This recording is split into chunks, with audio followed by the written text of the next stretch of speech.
My girlfriend gave me a birthday gift of a lifetime. Hi everyone, welcome back to another Reddit cheating story. Before we start, please hit the subscribe button and click the notification bell so you won't miss another cheating story goes live. I had been talking to this girl for a couple of months at college and things were getting pretty serious, and over winter break we decided to be exclusive and things were going great until after Christmas she became very distant. I should have known something bad was going to happen at this point, but I texted her and asked what was going on, and as she said, I really like you but am super overwhelmed and am gonna be super busy, so I don't know if we can have a serious relationship, and I was fine with that. I was in no rush and we agreed that we would give it a chance. So break finally ended and I got back to school, and the first 2 nights we're back she stays at this apartment that I know to be her friend's apartment. But I didn't know what friends. I was under the impression it was one of her girlfriend's apartments. Then the 3rd night I finally got to see her and things went back to normal. It was super fun and I trusted her again. The very next night it's my birthday and she invites me out to the bars. However, the whole night she was talking to this other guy and I was starting to worry, so I introduced myself to him and it turned out to be one of her friends that she always told me not to worry about. The way they were talking I could tell it was more than that, and at the end of the night her best friend brings me to the side and says, "I'm going to be straight up with you. That is her boyfriend and she is going home with him tonight." They had started dating less than a week ago. So apparently she was too busy and overwhelmed to be in a serious relationship with me, but she went ahead and started dating the guy she told me not to worry about. And the worst part was all my friends saw it go down and I looked like an idiot, and she still never told me herself. She just had her best friend explain it to me and I went home and blocked her.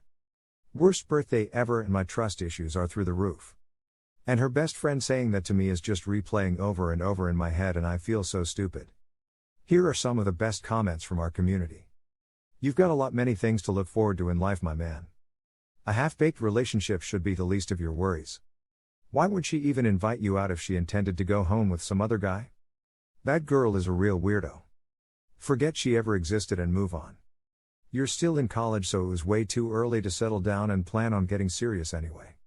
Put this shit out of your head and go right on forward and meet the next girl. This is the time of your life when you should be having fun. Don't let any of these shitbag people take that from you. Someday down the road you'll meet the one worth settling down with. Trust and believe you will do so much better than this." In an early relationship, my then girlfriend was having her birthday party. Being the dutiful boyfriend, I helped run the show for her. Well, midway through the night I went to the bathroom. When I came out of the bathroom, she was there swapping spit with this guy and hands everywhere. I have a red mist. I wiped the floor with him, before throwing him down a set of stairs. Then everyone restrained me. We went into a room. Just me and her. She smashed my heart into pieces. She had been seeing him for a month and ditched me. I am sad now just recounting. This was 40 years ago. The scar is small now, but still there like my stab wound. Last I heard, through the old friends reunited. She entered her 3rd marriage. I wondered how many marriage failures she caused.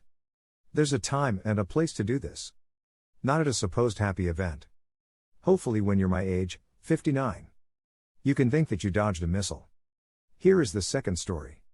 Wife's aunt was given a strange ultimatum after she cheated. This story is not about me and my wife, but about her Aunt Dory and Uncle Bob.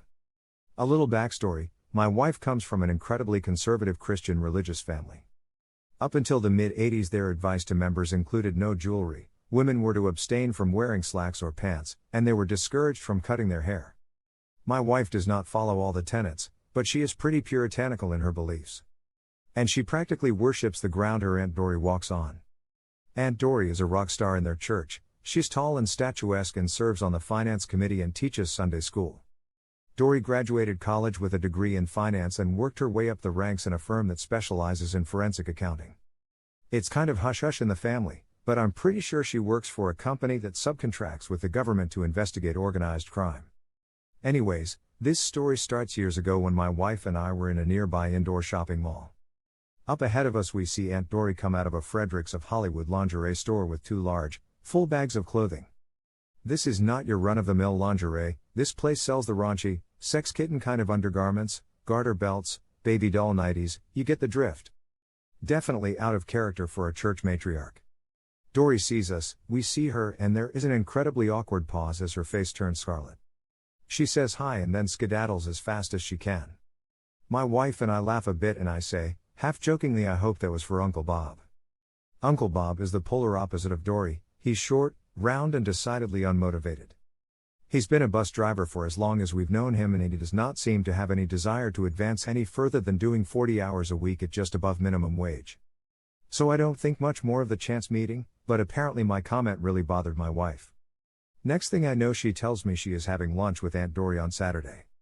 They go, my wife comes home and I can tell something is off. She seems sad, depressed, very melancholy, and is barely speaking a word.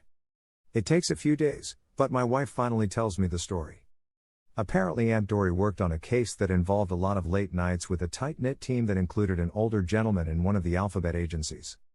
Dory and he got close, and one night she cheated on Uncle Bob on a conference room table. Aunt Dory immediately felt incredibly guilty and went straight home and told Bob what she had done. Her reason for telling the whole sordid story to my wife was because she said 15 minutes of passion were not worth ruining her life, her marriage, and causing eternal damnation. Here is where the story takes a strange turn. Uncle Bob didn't divorce her, he gave her an ultimatum. Apparently Dory and Bob were not intimate very often, and Bob decided if he was going to stay with Dory she could no longer tell him no. My lecherous brain of course turned this into a free use scenario. In addition, Bob told Dory she needed to spice up the bedroom by regularly buying sexy outfits and modeling them for him. We caught her on one of her semi-annual trips to the mall. He also made her step away from the work contract and discontinue any association with her older client. Bob and Dory are still married to this day, and they always sit close together in their church pew with his arm adoringly tight around her shoulders. And I can't help but smile knowing that Bob may have gotten cheated on, but in the end seems pretty happy with the result. You would think my wife would resent him for their new relationship dynamic, but this all happened over 20 years ago and they are still married and seem really happy. Although, this jolted my wife pretty hard. She always thought her Aunt Dory was perfect and this revelation rocked her world. Here are some of the best comments from our community. So basically made her quit her job, of course cut ties with the affair partner, and whenever he wants sex she can't refuse, understandable, and is pretty much his jailbird. I would say it's an unhealthy marriage, but then again Dory caused this mess, now she has to lay in it. Not only that, but she disappointed your wife because your wife looked up to her, now she's going to see her differently. Occasionally an affair, a one-night stand, and the BS learning of it can turn things around for a couple. It makes them appreciate one another and can strengthen their bond. Unfortunately, that wasn't the case for me when my wife decided to cheat. But I do know of 3 times where this has happened. This is the 3rd. The other countless, at least 200 to 300 times I've learned of these things, cheating destroyed the relationship permanently. Kudos to Uncle Bob, who was able to grasp victory from the jaws of defeat. Actually, even though I don't think this way, I can understand what happened to your wife. Whenever you place someone on a pedestal, they will fall off, sometimes rather spectacularly. This one is not quite as spectacular as some, but in your wife's eyes it was extremely spectacular. But I would say that it is because poverty's nerfed, intentional misspelling. Thank you for watching, and don't forget to subscribe and turn on the notification bell for any future cheating stories.